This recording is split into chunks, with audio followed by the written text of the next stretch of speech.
All right, welcome back to our YouTube channel. Today we're gonna be talking about the 5 things they don't tell you about living in Idaho. Make sure you guys stay tuned. We're gonna be diving right into it. We're gonna be talking about some things that you may have not known or will not know until you have seen this video, so stay tuned. All right guys, welcome back to the YouTube channel. Today we're gonna be talking about 5 things that you probably haven't known or haven't heard until you've seen this YouTube video. So let's go ahead and dive right into it, kicking it off with item number 1. Now, when a lot of people think of Idaho, they think it's a bunch of potatoes, there's no cities, there's no population, there's no anything. But believe it or not, Idaho does have a very diverse climate and geography as far as across the state. So we're gonna be talking a lot more specific about the Boise area within Idaho, so Southwest Boise to be exact. So as far as the climate and geography in general, it's a lot more diverse as far as climate and geography than many people may realize. And that's because it has all these beautiful snow mountains, and then you have desert areas, you have water areas, you just have literally anything that you can think of as far as from hot to cold. And the climate wise, Idaho does get all 4 seasons. Now when we're talking about weather, we're talking about 4 seasons. We're talking about it has the winter, it has the spring, it has the summer, and it has the fall. So you're gonna get hit with all 4 seasons, and you will feel a difference because the difference is definitely very evident as you live here throughout the years. You're gonna feel super cold during the January, February timeframe. Usually around March, April is when it starts to warm up a little bit. And I'm not saying in March, April it stays super warm. It gets to that, you know, nice early summer feeling, because sometimes it may snow out of nowhere, sometimes it may rain out of nowhere. It's just a very weird time. And when I talk about Idaho weather, I tell everyone it's super bipolar. Like, you just never know what to expect during the day, because you could have the best sunshine feeling for 5 minutes in the morning, then all of a sudden it's just snowing, and then it's all of a sudden raining, and then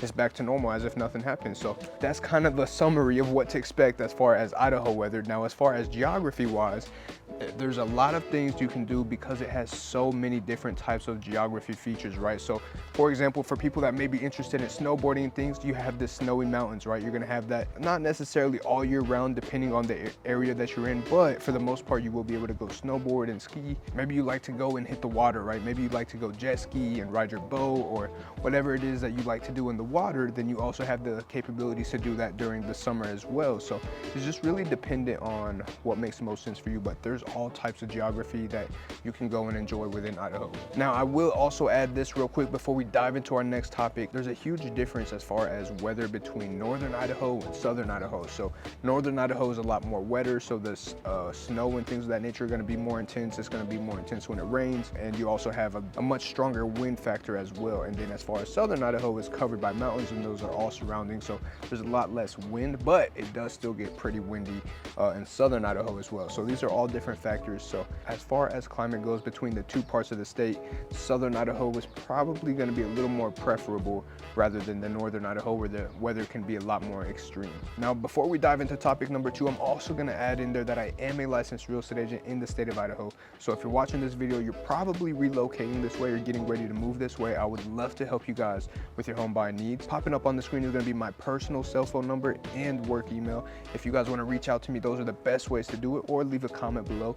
Now let's get back into the content. Now, one of the most popular reasons that people love living in Idaho, which if you haven't been to Idaho, I know we just talked about geography and climate, they really love the outdoor recreation. Now, when we're talking outdoor recreation, I'm talking about anything you can think of. I'm talking about if you like to go camping, if you like to go to hot springs, if you like to go snowboard and ski, if you like to go jet ski, if you like to go tubing, whatever it is that you could potentially imagine on the outdoor side of things, Idaho has it. It's going to be offered throughout the state. You're going to have bodies of water everywhere. You have all types of areas you can go check out. You want to go enjoy some water, you have Lucky Peak, and if you want to go check out a snow mountain, you can go hit Bogus Basin during the winter. It's just so much in the outdoor realm as far as what it has to offer. And the nice thing is they're all located around the Boise area, so everything in Boise is super close. Or if you're in northern Idaho, Coeur d'Alene has a lot that it offers.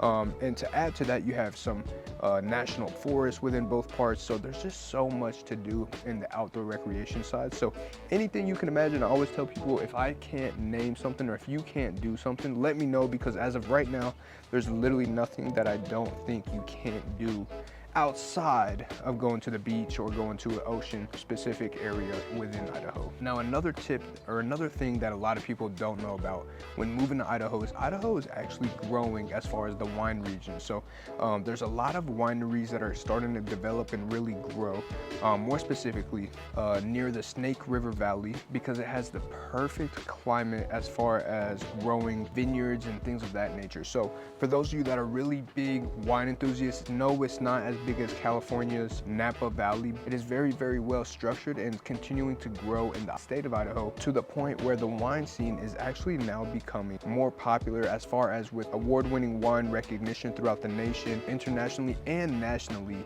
as far as recognition and things of that nature. So living in Idaho might be the first time that someone actually picks up on the fact that Idaho is actually a really big producer, or up and coming producer, I should say, in the wine side of things. Now, the fourth thing we're gonna talk about, we all know Idaho is known for potatoes, right? Everyone jokes around, oh, potatoes, Idaho, but we all know that is wildly popular for potatoes, right? Most people, even some people that don't know where Idaho actually is on the map, know that Idaho is popular for potatoes. And something funny that I usually tell people, which no one ever believes me, but for New Year's in Boise, what they do is they'll actually get the world's largest potato and drop it for New Year's instead of like a New York ball or anything like that. So it's super different, super interesting to say the least. It's a very different experience for those of you that may be interested in ever participating or going to check that out. But with that being said, potatoes is actually not what Idaho produces on an agricultural level. It's actually a lot more diverse than a lot of people realize. So for the people that are maybe farmers or grow crops out here watching this, Idaho actually produces nearly 1/3 of the nation's barley and a significant portion of wheat. So those are the more popular things that we're really pushing out of Idaho. And then it's very, very popular for growing sugar beets, hops, dairy products, especially cattle. And I say especially because I used to live next to Mountain Home, right? When I was when I was doing my time in the military. And as I lived there, you could literally smell the dairy farms here and there when the wind blew the right way. You got a good whiff of cow shit right there. So cows and cattle are very popular here, especially in Southwest Idaho. It is a money farm, as some people call it, which I find disrespectful because all cows matter. And as much as I love beef and steak, it stinks. But with that being said, it is definitely more diversified than a lot of people know or realize on the agricultural side of things as well. So another tip or another thing that most people don't know, Idaho is actually ranked as the #3 safest state in the country. So Idaho is very safe. And when we talk about safety, I feel like there's a lot of reasons behind that. I feel like the reason why it's so safe is because people here are so friendly. I actually grew up in Wichita, Kansas, in a rougher part of the neighborhood, and then I also lived in California. But all those areas, I never have witnessed people as nice as the people I've met in Idaho. So with that being said, I know that's a huge, huge factor for some people that maybe are just trying to locate somewhere to where they can just live peacefully, or maybe for some people that are just looking to raise a family somewhere where they don't have to worry about them being in areas that may not be safe or just are a little concerning. So it's just one of those big amenities that a lot of people really appreciate because they can leave their car doors unlocked and not have to worry.